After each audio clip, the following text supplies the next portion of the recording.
শেষ জামানায় রাস্তাঘাটে মানুষ জেনা করবে, রাস্তাঘাটে জেনা করবে, এটা দেখার জন্য ঢাকা শহর সবচেয়ে ভালো জায়গা। এখন ঢাকার মতো বড় বড় যে শহরগুলো আছে না, সবগুলো এগুলো জাজল্যমান দৃষ্টান্ত হয়ে আছে।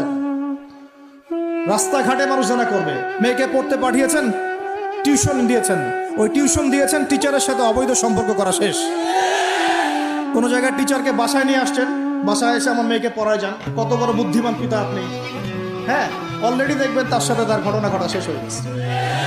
আর মেয়েরা আপনাকে বলবে না, কারণ কেউ কেউ মানে বাধ্য হয়ে এসব জায়গায় ভিকটিম হয়ে যায়, আবার কেউ কেউ নিজের ইচ্ছাতেই গাছগুলো। এমন নয় যে সব মেয়ে ধর্ষিত হচ্ছে ছেলেদের আগ্রাসনের কারণে, ব্যাপারটা এমন নয়। বহু মেয়ে নিজের ভুলের কারণে ধর্ষিত হয়, বহু মেয়ে নিজের খারাপ স্বভাবের কারণেও এই তার ইজ্জত হারিয়ে ফেলছে। একটা মেয়ে যে রাত্রে যে 12টা 1টা 2টা বাজে বাইক নিয়ে ঘুরছে, ওকে কি রাস্তাঘাটে ঘুরতে 12টার সময় কেউ বলেছিল?